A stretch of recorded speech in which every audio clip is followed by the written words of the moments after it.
Very good afternoon students. আমরা যেটা আলোচনা শুরু করেছিলাম সেটা হচ্ছে শব্দ চ্যাপ্টারটা, এবং এই শব্দ চ্যাপ্টার সম্বন্ধে আমরা দুটো ক্লাস অলরেডি করে ফেলেছি এবং সে সংক্রান্ত দুটো ভিডিও আপলোডও আছে। এবং তোমরা যারা আগের পোর্শনসগুলো দেখোনি শুরু থেকে, তারা অবশ্যই আগে সেটা দেখে নিও, তাহলে সেটা তোমাদের উপকার হবে। আজ আমরা পার্ট 3 মানে শব্দের পার্ট 3 আমরা আলোচনা করব, এবং আমাদের আজকে আলোচনা মেনলি যেটা হবে সেটা হচ্ছে শব্দের বৈশিষ্ট্য।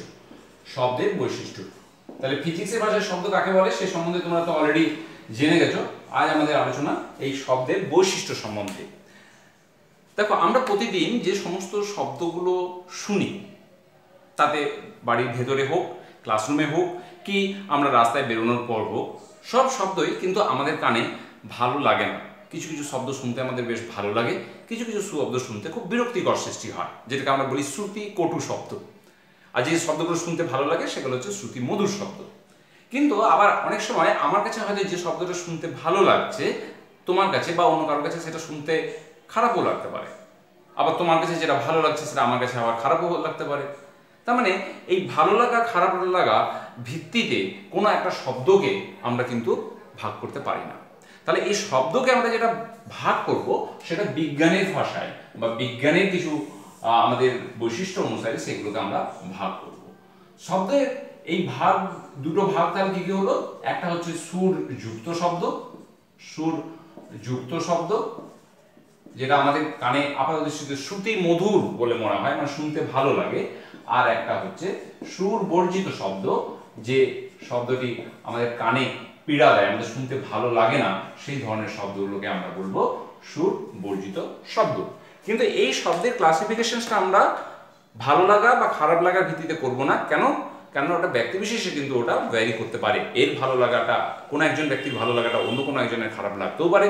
যেমন ধরো আমার কোনো একটা হয়তো গান, আমার কোনো একটা বাজনা খুব ভালো লাগছে শুনতে, কিন্তু সেটা আবার অনেকের কাছে খারাপ হতে পারে। যেমন ধরো আমি যখন বলি পুজোর সময় ঢাক মোটামুটি সবারই ভালো লাগে, কিন্তু অনেক সময় অনেকের কিন্তু ওটা খারাপও লাগতে পারে, ওই আওয়াজ থেকে সে দূরে সরে যায়। তো সেই জন্য আমরা কি করব, এই যে ভাগগুলো, সেই ভাগগুলো করব আমরা বিজ্ঞানের ভাষাতে। কিরকম সুরযুক্ত শব্দ কাকে বলবো বিজ্ঞান ভাষায়? যদি কোনো কম্পনশীল বস্তু, আচ্ছা কম্পনশীল বস্তুকে আমরা বলি সনক, এটা তোমরা জেনে গেছো। তাহলে কোনো সনক বা কম্পনশীল বস্তু বা শব্দের উৎস, মানে যেখান থেকে শব্দ উৎপন্ন হচ্ছে, সেই শব্দের উৎসে যদি নিয়মিত পর্যায়বৃত্ত এবং যদি ধারাবাহিক কম্পন হয়, ধারাবাহিক যদি কম্পন হয়, তাহলে সেখান থেকে নির্গত যে শব্দগুলোকে সেটাকে আমি বলবো সুরযুক্ত শব্দ। সুর বর্জিত শব্দ কোনটা? যেগুলো যে কন্ডিশনে এই কন্ডিশনসগুলো ফিল আপ হয় না, সেটাই হচ্ছে সুর বর্জিত শব্দ।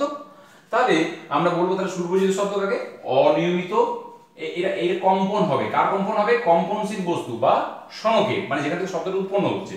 তাহলে অনিয়মিত এবং ক্ষণস্থায়ী যদি শব্দ হয়, তাহলে সেইগুলোকে হচ্ছে সুর বর্জিত শব্দ। বোঝা গেছে আশা করি? একটা উদাহরণ দিলে তোমরা আরো ভালো বুঝতে পারবে। মনে করো ক্লাসে খুব চিৎকার চেঁচিয়ে হচ্ছে, তাহলে সেটা তো অনিয়মিত, মানে কোনো একটা নির্দিষ্ট নিয়ম মেনে বা একটা নির্দিষ্ট সুর মেলে তো হচ্ছে না, যে যেমন খুশি চিৎকার করছে, তাহলে অনিয়মিত। তাহলে সেটা নিশ্চয়ই কানে শুনতে ভালো লাগে না, চিৎকার চেঁচামেচি। তাহলে বা ধরো ক্ষণস্থায়ী বলতে কিরকম? যেমন ধরো পটাকার আওয়াজ, হয়তো দিওয়ালি মহালয়াতে তোমরা ফটকা ফোটাচ্ছ বা কোনো বিয়ে বাড়িতে ফটকা ফোটাচ্ছ, এই শব্দগুলো ক্ষণস্থায়ী শব্দ, মানে যেগুলো উৎপন্ন হয়েই শেষ হয়ে যায়। তাহলে এই ধরনের শব্দগুলো আমাদের কানে পীড়া দেয়। তাহলে এই ধরনের শব্দগুলোকে আমরা বলবো সুর বর্জিত শব্দ। তো আমাদের আজকে যে আলোচনা, সেই আলোচনা কিন্তু এই সুর বর্জিত শব্দ নিয়ে নয়, আমাদের আলোচনা হচ্ছে এই সুরযুক্ত শব্দ। এই সুরযুক্ত শব্দে কতগুলি বৈশিষ্ট্য রয়েছে, আমরা আজকে ভিডিওতে মেনলি সেই বৈশিষ্ট্যগুলোকে আলোচনা করব। কি কি বৈশিষ্ট্য? একটি হচ্ছে প্রাবল্য। আচ্ছা, আমি তোমাকে আগের দিন বলেছিলাম ফিজিক্যাল সায়েন্সের ভাষা এগুলো বলার সময় একটু তোমরা কিন্তু ইংলিশ টার্মগুলো মনে রাখবে। তাহলে প্রাবল্যকে বলা হয় লাউডনেস। এই ইংরেজি টার্মগুলো তোমাদের কিন্তু পরবর্তীতে ভীষণ কাজে দেবে। এখন থেকে যদি একটু অভ্যাস করতে শুরু করো, অনেক সময় তোমরা এইগুলোকে নজর দাও না বা এগুলোকে অ্যাভয়েড করে যাও। সেকেন্ড হচ্ছে বৈশিষ্ট্য তীক্ষ্ণতাকে আমরা বলা হয় পিচ, PITCH, পিচ। এবং আরেকটি যেটা হচ্ছে সেটা হচ্ছে গুণ বা জাতি, যেটাকে আমরা বলি কোয়ালিটি। ঠিক আছে? শব্দের এই তিনটে হচ্ছে বৈশিষ্ট্য। কোয়ালিটি অথবা অনেক সময় এটাকে টিম্বার বলা হয়, TIMBAR। ঠিক আছে? তাহলে আমরা আজকে এক একটা বৈশিষ্ট্য নিয়ে আলাদা আলাদাভাবে আলোচনা করব। তাহলে দেখো, আমরা প্রথমে আলোচনা করব প্রাবল্য নিয়ে। বোঝা গেল বৈশিষ্ট্য তিনটে। আমরা ফার্স্ট আমাদের যেটা আলোচনা হবে সেটা হচ্ছে প্রাবল্য। প্রাবল্য বলতে আমরা কি বুঝবো? প্রাবল্য বলতে বুঝি যে কোনো একটা শব্দ যে আস্তে না জোরে হচ্ছে সেই ব্যাপারটাকে আমরা বলি প্রাবল্য। ক্লিয়ার? মানে শব্দের যে বৈশিষ্ট্য দ্বারা কোনো ক্ষীণ শব্দ থেকে জোরালো শব্দের পার্থক্য করা যায় সেই বৈশিষ্ট্যকেই বলা হয় প্রাবল্য। ক্লিয়ার? আচ্ছা, তাহলে এই প্রাবল্য কিন্তু একটা অনুভূতি, মানে প্রাবল্য কিন্তু পরিমাপ করা যায় না। তাহলে কিন্তু প্রাবল্যকে পরিমাপ করা যায় তীব্রতার দ্বারা। কি দ্বারা? তীব্রতার দ্বারা। আপাত দৃষ্টিতে যে শব্দের প্রাবল্য বেশি আমরা বলি তার তীব্রতা বেশি, বা উল্টো করতে পারি, যে শব্দের তীব্রতা বেশি সেই শব্দের প্রাবল্য বেশি। তাহলে তীব্রতার দ্বারা এই প্রাবল্য মাপা হয়। তীব্রতার ইংরেজি শব্দ আবার বলি ইন্টেনসিটি। ইন্টেনসিটি। ক্লিয়ার? এই তীব্রতাকে আই দ্বারা প্রকাশ করা হয়, ক্যাপিটাল আই দ্বারা জেনারেলি প্রকাশ করা হয়। তাহলে তীব্রতা কাকে বলবো না? শব্দ, এই ডেফিনিশনটা তোমাদের মনে রাখতে হবে, শব্দ বিস্তারের অভিমুখে, মানে শব্দ যেদিকে বিস্তার লাভ করছে, কোনো কম্পনশীল বস্তু থেকে শব্দটা উৎপন্ন হয়ে যেদিকে যাচ্ছে, মানে বিস্তার লাভ করছে, সেই শব্দ বিস্তারের অভিমুখে উলম্ব তলে প্রতি একক ক্ষেত্রফলে প্রতি একক সময়ে যে শব্দ শক্তি প্রবাহিত হয় তাকে আমরা বলবো তীব্রতা বা ইন্টেনসিটি। ক্লিয়ার? তাহলে এই তীব্রতাকে প্রকাশ করা হচ্ছে আই দ্বারা। এই ডেফিনিশনসটা কিন্তু তোমরা বই পেয়ে যাবে, একটু পড়ে নিও, বুঝে নাও। তাহলে কোনো একটা ধরো, মনে করো এখান থেকে এই শব্দ উৎস থেকে এখানে শব্দ উৎপন্ন হলো, শব্দটা এদিকে বিস্তার লাভ করলো, তাহলে এখানে এই উলম্ব তলে প্রতি একক ক্ষেত্রফলে যে শব্দ শক্তিটা প্রভাবিত হবে সেটাকে আমরা বলবো তার তীব্রতা। এই তীব্রতা কতগুলো ফ্যাক্টরের উপরে, কতগুলো প্রভাবকের উপরে এটা নির্ভর করে। আমি সেই প্রভাবগুলোকে এক একটা করে আলোচনা করি। এক নম্বর হচ্ছে, এই পয়েন্টগুলো তোমাকে দেয় কোনো সময় তীব্রতা বা প্রাবল্য কোন কোন বিষয়ের উপর নির্ভর করে। তাহলে এক নম্বর যেটা নির্ভর করে সেটা হচ্ছে বিস্তারের উপরে। কার বিস্তার? শনকের বিস্তার। বিস্তারের উপর। ক্লিয়ার? কেন শনকের বিস্তার বা কম্পনশীল বস্তুর বিস্তারের উপর নির্ভর করে। যদি ধরো আমরা বিস্তারকে এর আগের দিন আমরা পড়েছিলাম কিন্তু বিস্তার কাকে বলে। আচ্ছা, সেই বিস্তারকে আমরা কি দিয়ে ডিনোট করেছিলাম মনে আছে? আশা করি আগের ভিডিওগুলো আলোচনা করেছিলাম এ দিয়ে, অ্যামপ্লিটিউড এ দিয়ে ডিনোট করা হয়। তাহলে কোন শব্দের তীব্রতা বিস্তারের সাথে কিরকম ভাবে সম্পর্কিত না? a proportional to a square. তার মানে বিস্তারের বর্গের সাথে সমানুপাতিক। ক্লিয়ার? মানে বিস্তার যত বাড়বে সেই শব্দের প্রাবল্য বা তীব্রতাও তত বাড়বে। এই কারণে তবলার আওয়াজ থেকে ঢাকের আওয়াজ কিন্তু আমাদের কানে বেশি জোরালো বলে মনে হয়। কেননা ঢাকের কে যখন কাঠি দিয়ে ঢাক পেটানো হয় তখন কি হচ্ছে, তার যে বিস্তার, মানে শব্দ যে উৎপন্ন হয় তার যে বিস্তারটা সেটা অনেক বেশি হয়। 2 নম্বর পয়েন্টে আমরা চলে আসি, সেটা হচ্ছে শনকের আকারের উপরে। ওই একই উদাহরণ দিয়েও বলা যেতে পারে শনকের আকারের উপরে। ওই যে আমি বললাম একটু আগে, তবলার আকারের থেকে নিশ্চয়ই ঢাকের আকার বেশি, তাহলে ঢাক থেকে যে আওয়াজটা আসবে সেইটাই প্রাবল্য বা তীব্রতা বেশি হবে। তাহলে বললাম এক বিস্তারের উপরে, 2 বললাম শনকের আকারের উপরে। 3 নম্বর হচ্ছে যে শনক ও শ্রোতার মধ্যে, শনক ও শ্রোতার মধ্যে দূরত্ব, শ্রোতার মধ্যে দূরত্বের উপরে, দূরত্বের উপর। শনক মানে যেখান থেকে শব্দটা উৎপন্ন হচ্ছে, কম্পনশীল বস্তু। শ্রোতা মানে যিনি শুনছেন, যিনি শুনছেন সেই তাদের মধ্যে যে ডিসটেন্সটা, যদি মনে করো ধরো এখানে শব্দ উৎপন্ন হলো, এখানে এই কান দিয়ে শোনা হচ্ছে, তাহলে এই ডিসটেন্সটা যদি মনে করো আমি ধরে নিই ডি ডিসটেন্স, তাহলে দূরত্ব যত বাড়বে ওর প্রাবল্য বা তীব্রতা তত কমবে। মানে এইটা যেমন সমানুপাতিক সম্পর্ক ছিল, এটা হচ্ছে ব্যস্তানুপাতিক। কিরকম? I proportional to 1/d square. এটা তুমি নিজেই বুঝতে পারবে। যেমন ধরো কোনো একটা জায়গায় ফাংশনস হচ্ছে, তুমি যত ওর দিকে যাচ্ছ, তার মানে যেখান থেকে ফাংশনসটা হচ্ছে, মানে সেটা যদি তোমার কম্পনশীল বস্তু হয় বা সেটা শব্দের উৎস হয়, তুমি যত কাছে যাবে তত কি হবে? তত কাছে যাচ্ছ মানে দূরত্ব কমছে, তাহলে প্রাবল্যটা বেশি হয়। আর তুমি যত ফাংশনস থেকে, যত যেখানে ফাংশনসটা হচ্ছে, প্রোগ্রামটা হচ্ছে, সেখান থেকে যত দূরে যাবে, মানে ডিসটেন্সটা ডিটা যত বাড়বে তত তুমি কম শুনতে পাবে। তাহলে I proportional to 1/d square. 4 নম্বর হচ্ছে মাধ্যমের ঘনত্বের উপর। মানে শব্দ যেদিকে বিস্তার লাভ করবে তার যে মাধ্যমের মধ্যে দিয়ে বিস্তার লাভ করবে তার ঘনত্বের উপর। যদি ঘনত্ব বেশি হয় তাহলে কিন্তু শব্দের প্রাবল্য বা তীব্রতা বেশি হয়। এবং দেখবে দিনের বেলায় থেকে রাতের বেলাতে কিন্তু যে বায়ু মাধ্যম রয়েছে তার কিন্তু ঘনত্বটা বেড়ে যায়। এই জন্য রাত্রিবেলা থেকে একটু আওয়াজে কিন্তু আমাদের কাছে শোনা যায়। শীতকালে দেখবে, শীতকালের সময় কি হয়, শীতকালের সময় আওয়াজে কিন্তু প্রাবল্য বা তীব্রতাটা বেড়ে যায় এবং অল্প আওয়াজে কিন্তু অনেক দূর অব্দি শোনা যায়। তাহলে মাধ্যমের ঘনত্বের উপরে। 5 নম্বর হচ্ছে সনকে অনুনাদী বস্তুর উপরে।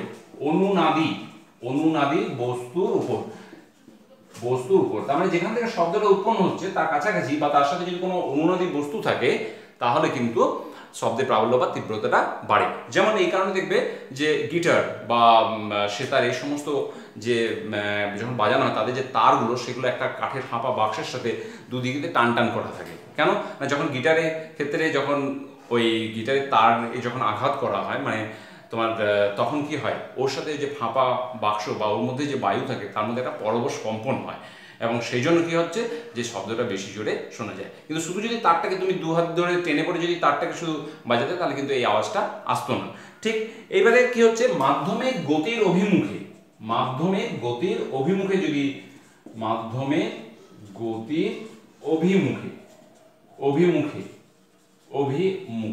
ক্লিয়ার, মাধ্যমিক গতির অভিমুখে যদি শব্দ তরঙ্গ যদি সঞ্চালিত হয় তাহলেও কিন্তু শব্দের প্রাবল্য বা তীব্রতা বেড়ে যায়। ঠিক আছে, আর তাহলে এই যে সমস্ত পয়েন্টগুলো আমি 6টা পয়েন্ট বললাম, বিস্তারের উপরে, সনকের আকার উপরে, সনক এবং শ্রোতার মধ্যে দূরত্বের উপর, মাধ্যমের ঘনত্বের উপর, অনুনাদী বস্তুর উপর এবং মাধ্যমের গতির অভিমুখে, এই সমস্ত বৈশিষ্ট্যের উপরেই প্রাবল্য বা তীব্রতা নির্ভর করে।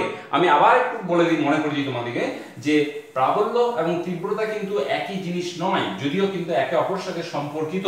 প্রাবল্যকে কিন্তু আমরা পরিমাপ করতে পারি না, এটা একটা অনুভূতি মাত্র, কিন্তু তীব্রতা হচ্ছে কিন্তু পরিমাপযোগ্য। এই জিনিসটা কিন্তু মনে রাখবে। যদি তোমাকে 1 বা 2 মার্কসে যদি বলা হয় যে প্রাবল্য এবং তীব্রতার মধ্যে পার্থক্য লেখো তাহলে তুমি এটা লিখতে পারবে। আচ্ছা, সেকেন্ড যে বৈশিষ্ট্য আমরা বলছিলাম সেটা কি ছিল, সেটা ছিল তীক্ষ্ণতা। তীক্ষ্ণতা মানে পিচ। আমি বললাম তীক্ষ্ণতাটা কি, প্রাবল্য কাকে বলে বললাম, তীক্ষ্ণতা কি না, বলছে একই প্রাবল্য বিশিষ্ট দুটো শব্দের মধ্যে শব্দের যে বৈশিষ্ট্যের দ্বারা চড়া সুর এবং খাদের সুরের মধ্যে পার্থক্য করা যায় তাকে আমরা বলবো তীক্ষ্ণতা। ক্লিয়ার? আচ্ছা, তাহলে আবার বলি, তীক্ষ্ণতা কিন্তু পরিমাপ করা যায় না, এটাও কিন্তু একটা অনুভূতি। তাহলে তীক্ষ্ণতা পরিমাপ করা হয় কিভাবে? তীক্ষ্ণতা হচ্ছে কম্পাঙ্কের সাথে সমানুপাতিক। তার সাথে কম্পাঙ্কের সাথে সমানুপাতিক। কম্পাঙ্ক তাহলে সাথে সমানুপাতিক, মানে যদি কম্পাঙ্ক বাড়ে, কম্পাঙ্ক কার কম্পাঙ্ক, মানে শব্দ উৎসের কম্পাঙ্ক, যদি কম্পাঙ্কের বৃদ্ধিতে তীক্ষ্ণতা কিন্তু বৃদ্ধি পায়। কম্পাঙ্কের বৃদ্ধিতে তীক্ষ্ণতা বৃদ্ধি পায়, মনে রাখবে কিন্তু জিনিসগুলো। এবং এই তীক্ষ্ণতাকে, এই কম্পাঙ্ককে কিন্তু পরিমাপ করা যায়, তীক্ষ্ণতা কিন্তু পরিমাপ করা যায় না, কিন্তু কম্পাঙ্ক তীক্ষ্ণতা সম্পর্কিত। তীক্ষ্ণতা বৃদ্ধি পায়, ছোট ছোট জিনিস কিন্তু মনে রাখার চেষ্টা করবে এই জিনিসগুলো। এবং এই কারণের জন্য তুমি দেখবে যে শিশুদের বা বলতে পারো মহিলা বা পুরুষদের মধ্যে, মহিলাদের দেখবে গলার যে আমাদের আচ্ছা, আমরা এই যে কথা বলি কিভাবে বলি এটা আমি নেক্সট ভিডিওতে আলোচনা করব, যে আমাদের গলার মধ্যে স্বরতন্ত্রী থাকে, আমি পরে ডিটেলস আলোচনা করবো। সেই স্বরতন্ত্রীর যে কম্পনের ফলে কিন্তু দুটো স্বরতন্ত্রী থাকে, সেগুলো কম্পনের ফলে কিন্তু শব্দ উৎপন্ন হয়। তা পুরুষদের গলায় বা ছেলেদের গলায় যে এই স্বরতন্ত্রীর যে কম্পাঙ্ক সেটা কিন্তু অপেক্ষাকৃত কম, এবং সেই জন্য তাদের শব্দের তীক্ষ্ণতাটা কম। অপেক্ষাকৃতভাবে মেয়েদের ক্ষেত্রে বা মহিলাদের ক্ষেত্রে কিন্তু এটা কিন্তু বেশি, স্বতন্ত্র কম্পাঙ্কটা বেশি বলে তাদের শব্দের তীক্ষ্ণতাটা বেশি। আবার একটা জিনিস বলি যে পুরুষদের ক্ষেত্রে কি হয়, যে যত বয়স বাড়ার সাথে সাথে, ছেলেদের যত বয়স বাড়াবার সাথে সাথে স্বরতন্ত্রীগুলো কিন্তু তত দৃঢ় হয়, এবং সেই জন্য তাদের কিন্তু এটা চেঞ্জ হয়ে যায়। কিন্তু মেয়েদের ক্ষেত্রে মোটামুটি এই কম্পাঙ্ক, স্বরতন্ত্রীর যে কম্পাঙ্কটা সেটা প্রায় একই থাকে। এবং এই কারণে তোমরা এই প্রসঙ্গে একটা খুব ইন্টারেস্টিং বলে রাখি, দেখবে সিনেমাতে যখন কোনো একটা গান প্লে ব্যাক সিঙ্গার যখন গায়, মানে ছেলেদের কণ্ঠের যে গলা সেটা যে মেল যে সিঙ্গার তারা গায়, এবং হিরোইনদের যেটা গলার যে গান সেটা কিন্তু ফিমেল যে সিঙ্গাররা তারা গায়। কিন্তু দেখবে যে শিশুরা যদি মানে কোনো একটা চাইল্ড আর্টিস্ট থাকে কোনো একটা সিনেমার মধ্যে, তাদের যে গানটা সেটা কিন্তু ওই মেয়েদের মানে ফিমেল যে সিঙ্গার তারাই সাধারণত ওটা গান। কেন শিশুদের আর মহিলাদের ক্ষেত্রে কিন্তু এই গলার যে কম্পাঙ্কটা প্রায় একই, কিন্তু ছেলেদের বয়স বাড়াবার সাথে সাথে কিন্তু এটা চেঞ্জ হয়। তো যাই হোক, তাহলে তীক্ষ্ণতা হচ্ছে একটা বৈশিষ্ট্য যেটার দ্বারা কিন্তু একই প্রাবল্য বিশিষ্ট দুটো শব্দের মধ্যেও কিন্তু পার্থক্য করা যায়। আমরা থার্ড যে বৈশিষ্ট্য সেটাতে চলে আসি, যেটা আমি বলেছিলাম তোমাকে গুণ বা জাতি। আবার এই তীক্ষ্ণতা এমন একটা বৈশিষ্ট্য, যেমন যে বললাম যে তুমি হয়তো যে রুমে বসে আছো, তোমাকে যদি পাশের রুম থেকে তোমার বাবা যদি ডাকে এবং মা যদি ডাকে এইভাবে এইদিকে আয়, তুমি কিন্তু বুঝতে পেরে যাবে তোমাকে তোমার বাবা ডাকলো না মা ডাকলো। কেন? কেন ওনাদের গলার কিন্তু কম্পাঙ্ক বা তীক্ষ্ণতাটা আলাদা আলাদা। আচ্ছা, এরপর আমরা যেটা বলছিলাম সেটা হচ্ছে গুণ বা জাতি। তাহলে গুণ বা জাতি মানে হচ্ছে কি বললাম, কোয়ালিটি। তাহলে এই কোয়ালিটিটা কি রকম একটু জেনে নাও। বলছে একই প্রাবল্য এবং একই তীক্ষ্ণতা বিশিষ্ট দুই শব্দের মধ্যে যে বৈশিষ্ট্য দ্বারা পার্থক্য করা যায় সেটাকে বলবো গুণ বা জাতি।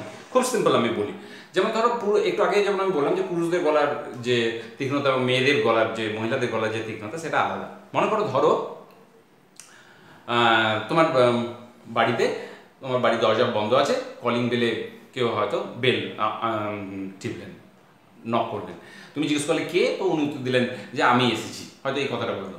এবার হয়তো সেটা দুধওয়ালাও হতে পারে, ক্যাবেলওয়ালাও হতে পারে, বা অন্য কোনো একজন পুরুষ মানুষও হতে পারে, যে কেউ হতে পারে। তো তার ওই আওয়াজ শুনে কিন্তু তুমি একই স্বর, একই আওয়াজ, একই প্রাবল্য, একই কম্পাঙ্কে বললো, কিন্তু তার সত্ত্বেও তুমি কিন্তু বুঝে যেতে পারবে এটা আমার দুধওয়ালা এসছে না ক্যাবেলওয়ালা এসছে। তাহলে শব্দের একটা নির্দিষ্ট একটা কিন্তু বৈশিষ্ট্য রয়েছে। এমন নয় যে দুধওয়ালা এসে হয়তো খুব বেশি জোরে চিৎকার করলো আর ক্যাবেলওয়ালা আলাদা করলো, সেটা না। আমি বললাম তারা একই আওয়াজ, একই ফ্রিকোয়েন্সিতে একই জোরে আওয়াজ বললো, কিন্তু তবুও যে বৈশিষ্ট্য যারা তুমি এটা আলাদা করতে পারবে যে হ্যাঁ ওই আওয়াজ শুনেই, সেটাই হচ্ছে গুণ বা জাতি। ঠিক আছে, তাহলে আবার বলি গুণ বা জাতি কাকে বলে? বলবো একই প্রাবল্য এবং একই তীক্ষ্ণতা বিশিষ্ট দুই শব্দের মধ্যে যে শব্দের যে বৈশিষ্ট্যের দ্বারা সেই দুটোকে পৃথক করা যায় বা পৃথকতা বোঝা যায় তাকে আমরা বলবো গুণ বা জাতি। ক্লিয়ার? আচ্ছা, এই গুণ বা জাতি কিন্তু অনেকগুলো কতগুলো জিনিসের উপর নির্ভর করে। কি কি একটু আমি বলে নিই। একটা হচ্ছে মূল সুরের সাথে মূল সুরের আমি সুর স্বর কাকে বলে একটু পরে আসছি। মূল সুরের সাথে থাকা উপসুরের সংখ্যার উপর, সাথে থাকা উপসুরের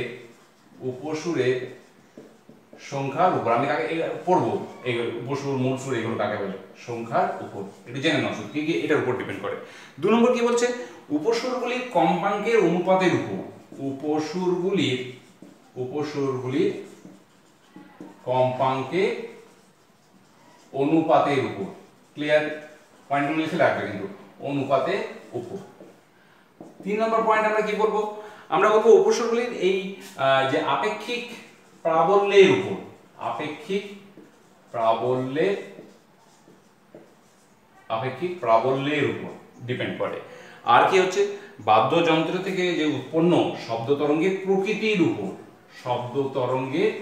তরঙ্গ প্রকৃতির উপর, এই সমস্তগুলোর উপরে এটা নির্ভর করে, প্রকৃতির উপর। ঠিক আছে, মূল স্বরের সাথে উপস্বরের সংখ্যার উপর, উপস্বরগুলি কম্পাঙ্কের অনুপাতের উপর, আপেক্ষিক প্রাবল্যের উপরে এবং শব্দ তরঙ্গের প্রকৃতির উপরে। আচ্ছা, আমি একটু আগে তোমাকে বললাম যে আমি এই জায়গাগুলো একটু আলোচনা করবো যে মূল সুর, উপসুর এগুলো কাকে বলে, একটু দেখে নাও। আচ্ছা, তাহলে আমরা শব্দের 3টে বৈশিষ্ট্য কিন্তু জানলাম। কি কি? একটা হচ্ছে প্রাবল্য, 2 নম্বর হচ্ছে তীক্ষ্ণতা এবং 3 নম্বর হচ্ছে গুণ বা জাতি। এইবার আমরা যেটা জানবো সেটা হচ্ছে এই সুর কাকে বলে, একটু জেনে নিই। সুর কাকে বলে? সুর হচ্ছে যে কোন সুরযুক্ত শব্দে যদি একটি মাত্র কম্পাঙ্ক থাকে তাহলে তাকে আমরা বলবো সুর। ক্লিয়ার? আবার বলি, সুরযুক্ত শব্দে যদি একটি মাত্র কম্পাঙ্ক থাকে, এই সুরের ইংরেজি শব্দ হচ্ছে টোন। ক্লিয়ার? টোন এটাকে বলে, একটি মাত্র কম্পাঙ্ক থাকবে। যেমন একবর্ণী আলো, এর সাথে তুলনা করা যেতে পারে অনেক সময় সুরকে।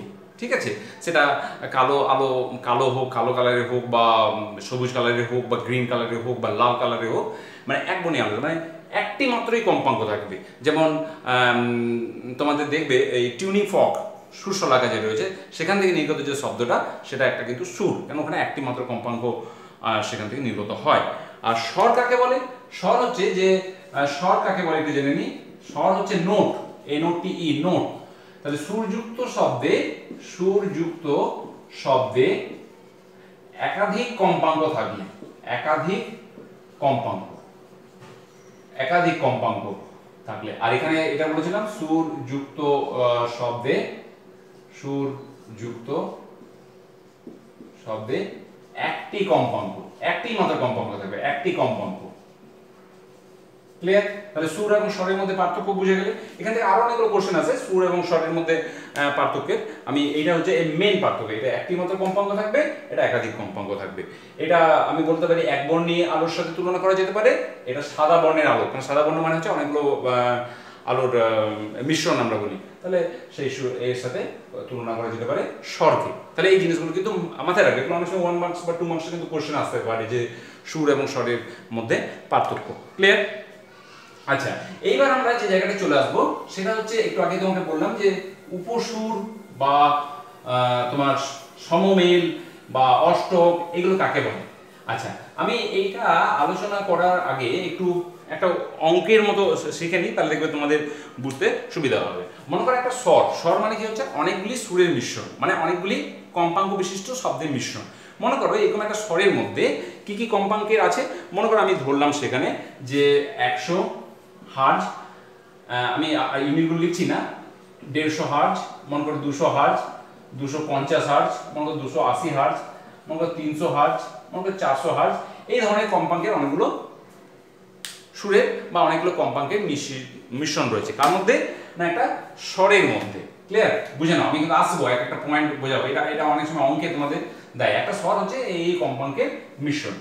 তাহলে আমরা মূল সুর কাকে বলবো দেখি। মূল সুর এক একটা করে বুঝবো আর এক একটা করে এর মধ্যে আমি সবগুলো খুঁজে বের করবো, তাহলে অঙ্কটা হয়ে যাবে, তোমাদের ডেফিনেশনস গুলো বোঝা হয়ে যাবে। মূল সুর মানে হচ্ছে কোনো একটা স্বরের মধ্যে যে সমস্ত কম্পাঙ্কগুলো রয়েছে, কম্পাঙ্ক রয়েছে তার মধ্যে সবচেয়ে যেটা কম কম্পাঙ্কের সুর সেইটাকে আমরা বলবো মূল সুর। আচ্ছা, এবার তুমি বলো 100, 150, 200, 250 আর 280, 300, 400 এগুলোর মধ্যে সবচেয়ে কম কম্পাঙ্ক বিশিষ্ট কোনটা? এই 100 হার্জ। এগুলো আমি ইউনিটগুলো লিখলাম না, কিন্তু ইউনিটগুলো মনে রাখবে, 100 হার্জ। তার মানে মূল সুর হয়ে যাবে এটা। ক্লিয়ার? মূল সুর। তাহলে বলছি কি একটা স্বরের মধ্যে যে সমস্ত কম্পাঙ্ক বিশিষ্ট শব্দগুলো থাকে তার মধ্যে সর্বনিম্ন কম্পাঙ্ক বিশিষ্ট যে সুরটিকে মূল সুর বলে। নিজে ডেফিনিশনগুলো লিখতে পারবে। গুড। আচ্ছা, এবার হচ্ছে উপসুর। উপসুর কাকে বলে আমি জেনে নিই। তাহলে কোন একটা স্বরের মধ্যে যে সমস্ত কম্পাঙ্ক বিশিষ্ট সুরগুলো রয়েছে, মূল সুর বাদে বাদবাকি যে কম্পাঙ্কগুলো রয়েছে সেগুলোকে আমরা বলবো উপসুর। তার মানে এর মধ্যে এইটা হচ্ছে মূল সুর, তার বাদবাকি কোনগুলো? এইগুলো সবগুলো 150, 200, 250, 280, 300, 400 এগুলো সবগুলো হচ্ছে কি এক একটা উপসুর। ক্লিয়ার? এগুলো সব হচ্ছে উপসুর। তাহলে উপসুর কাকে বলে আমি জানতে পেরে গেলাম। এবার মনে রাখবে, তাহলে অঙ্ক হয়ে যাবে, তোমার ডেফিনিশনস গুলো চলে আসবে। এইবার আমরা চলে আসবো যে সমমেল কাকে বলে। সমমেল, এই কোশ্চেনটাও আসে, সমমেল কাকে বলে, বা অনেক সময় তোমার কোশ্চেন এরকম একটা দেওয়া থাকলে এর মধ্যে এইগুলোকে তোমার খুঁজে বের করতে হবে। সমমেল মানে হচ্ছে যে মূল সুরের যে সরল গুণিতক বিশিষ্ট যে কম্পাঙ্কগুলো সেগুলোকে আমরা বলবো সমমেল। তার মানে 100 সরল গুণিতক কোনটা? যেমন দেখো 200, এইটা একটা সমমেল। ক্লিয়ার? আবার এর সরল 100 আর গুণিতক কি রয়েছে? 300, 300টা হচ্ছে 100 × 3, 300, তাহলে এটাও একটা সমমেল। ঠিক আছে? মানে মূল সুরের যে কম্পাঙ্ক তার গুণিতক কম্পাঙ্ক বিশিষ্ট। 400 এটাও একটা সমমেল। ক্লিয়ার? বোঝা গেল? আচ্ছা, আমি কিন্তু এখানে অনেকগুলো কোশ্চেন ডিসকাশন করবো, এটা একটু মন দিয়ে শুনবে। এবার বলা হয় অষ্টক কাকে বলে। অষ্টক, এই কোশ্চেনটাও আছে, অষ্টক কাকে বলে। অষ্টক মানে হচ্ছে মূল সুরের যে কম্পাঙ্ক তার দ্বিগুণ কম্পাঙ্ক বিশিষ্ট যে সুর তাকে বলা হয় অষ্টক। তাহলে মূল সুরের কম্পাঙ্ক কত? 100, তাহলে তার দ্বিগুণ কম্পাঙ্ক বিশিষ্ট কোনটা হবে? 200, তাহলে এইটা হয়ে যাবে গিয়ে অষ্টক। ক্লিয়ার? বোঝা গেল?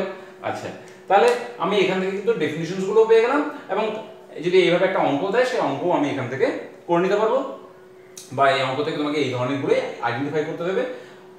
হয়তো অনেক সময় শর্ট কোশ্চেনেও একটা উপসুর বা সমমেল কাকে বলে সেই হিসেবেও এটা দেওয়া দিতে পারে। এখানে আরেকটা কোশ্চেনসও আছে, সেটা হচ্ছে সব সমমেলই, দেখো কোশ্চেনটা দেখো, সব সমমেলই হচ্ছে উপসুর। উপসুর কোশ্চেনটা এইভাবে দেয়, কিন্তু সব উপসুরই সমমেল নয়। ব্যাখ্যা করো। এরকম ভাবে একটা কোশ্চেন কিন্তু অনেক সময় 2 মার্কসের দেয়। কিভাবে আলোচনা করব? দেখো, সব সমমেলই হচ্ছে উপসুর, কিন্তু সব উপসুরই সমমেল নয়। ব্যাখ্যা করো। আচ্ছা, তাহলে সমমেল কোনগুলো বলবো? সমমেল শুধু সেই সমস্ত উপস্বরগুলোকেই বলবো যেগুলো হচ্ছে মূল সুরের কম্পাঙ্কের গুণিতক। যেমন ধরো এই উদাহরণটার ক্ষেত্রে দেখো এটা এটা এগুলো সবগুলোই কিন্তু একটা উপসুর, কিন্তু সবগুলো কিন্তু সমমেল নয়। কেন নয়? কেন যেগুলো মূল সুরের কম্পাঙ্কের দ্বিগুণ, মানে এই যে 200, 300, 400 এইগুলোই হচ্ছে কিন্তু সমমেল। কিন্তু বাদবাকিগুলো তার মানে কি সব সমমেলগুলো কিন্তু উপসুর, মানে এই যে 200 কম্পাঙ্ক বা 300 কম্পাঙ্ক, 400 কম্পাঙ্ক এগুলো যেগুলো সমমেল ছিল সেগুলো অবশ্যই উপসুর। কিন্তু এছাড়াও বাদবাকি যে উপসুরগুলো ছিল যেমন 150, 200, 280 এগুলো কিন্তু উপসুর, কিন্তু সমমেল নয়। তাহলে তোমাকে একটু বুঝিয়ে লিখলে কি লিখবে? তাহলে তুমি প্রথমে সমমেলের ডেফিনিশনটা লিখে নেবে যে মূল সুরের কম্পাঙ্কের গুণিতক উপসুরগুলি হচ্ছে তোমার সমমেল, কাজে সেই সমমেলগুলো অবশ্যই উপসুর হবে। কিন্তু যে সমস্ত আরও উপসুরগুলো রয়েছে যেগুলো মূল সুরের কম্পাঙ্কের গুণিতক নয় সেগুলো কিন্তু সমমেল নয়, কিন্তু সেগুলো এক একটা উপসুর। কাজেই এইভাবে তুমি এটা সুন্দর ব্যাখ্যা করতে পারবে। আমি এখানে এই ভিডিওটা শেষ করার আগে আরেকটা কোশ্চেন্স জাস্ট একটু ডিসকাশন করে দিই, যদিও সেটা আমি একদম শুরুতেই ভিডিওতে করেছি। সেটা হচ্ছে সুরযুক্ত শব্দ এবং সুর বর্জিত শব্দের মধ্যে পার্থক্য। অনেক সময় এই কোশ্চেন্সটাও কিন্তু তোমাদের দেয়। কি বললাম? সুরযুক্ত, আমি পার্থক্যগুলো তোমরা নিজেরাই পারবে, তবু আমি একটু ডিসকাশন করে দিই। আর একটা হচ্ছে সুর বর্জিত শব্দ। এক নম্বর পার্থক্য আমি কি বলবো? এক নম্বর পার্থক্যের ক্ষেত্রে তুমি সোজাসুজি সংজ্ঞাটা লিখে দেবে, দুটোর ক্ষেত্রে। যে কম্পনশীল বস্তু বা সনকের নিয়মিত পর্যায়বৃত্ত এবং ধারাবাহিক কম্পনের ফলে কোনো শব্দ হচ্ছে সুরযুক্ত শব্দ, এবং অনিয়মিত এবং ক্ষণস্থায়ী কম্পনের ফলে উৎপন্ন শব্দ হচ্ছে সুরবর্জিত শব্দ। এক নম্বর হয়ে গেল। 2 নম্বর কি লিখবে? 2 নম্বর লিখবে এটা যে এই সুরযুক্ত শব্দ জেনারেলি কি হয়? শ্রুতি মধুর হয়, কিন্তু এটা কি হয়? এটা হয় শ্রুতি কটু হয় বা কানে পীড়াদায়ক হয়। 3 নম্বর পার্থক্য কি লিখবে? 3 নম্বর পার্থক্য লিখবে যে পার্থক্য হচ্ছে তীক্ষ্ণতা বা প্রাবল্য, এইগুলো তীক্ষ্ণতা বা প্রাবল্য এগুলো কিন্তু মানে হঠাৎ করে পরিবর্তন হয় না, কিন্তু এই ক্ষেত্রে কিন্তু হঠাৎ পরিবর্তন হয়। আমি ডিটেইলস লিখলাম না, কোনগুলো হয় না? ওই প্রাবল্য এবং তীক্ষ্ণতা। 4 নম্বর কি লিখবে এটার ক্ষেত্রে নিজস্ব জাতি থাকে। জাতি কাকে বলে বা গুণ কাকে বলে আমি বললাম, আসলে বুঝতে অসুবিধা হয়নি। জাতি থাকে, এটা নিজস্ব জাতি নেই। ঠিক আছে? আমি এইভাবে কিন্তু এই পার্থক্যগুলো করে নিতে পারি। আশা করি তোমাদের খুব সংক্ষিপ্ত ভিডিওটি ভালো লেগেছে এবং অনেক কিছু বুঝতে সুবিধা হচ্ছে। এরপরে যদি কারোর অসুবিধা থাকে তোমরা অবশ্যই কমেন্ট বক্সে সেটা লিখে পাঠাতে পারো, আমি সেগুলোকে আরও ডিটেলস ভালোভাবে বোঝানোর চেষ্টা করব। এবং এরপরের যে ভিডিওটায়, সেই ভিডিওটাতে আমরা শব্দ দূষণ বা আমরা কিভাবে শব্দ শুনি, মানে কোথা থেকে শব্দ উৎপন্ন হয়, আমরা কানে কিভাবে ওগুলো শুনি, এবং এইগুলো এবং কিছু নিউমেরিক্যালস এবং কিছু শর্ট কোয়েশ্চেন্স আলোচনা করব, এবং সেটাই আমাদের জাস্ট ভিডিও হবে শব্দের চ্যাপ্টারটার উপরে। এবং তোমরা অবশ্যই ভিডিওগুলি দেখতে থাকো, লাইক, শেয়ার এবং সাবস্ক্রাইব করতে থাকো। ভালো থেকো, বাই।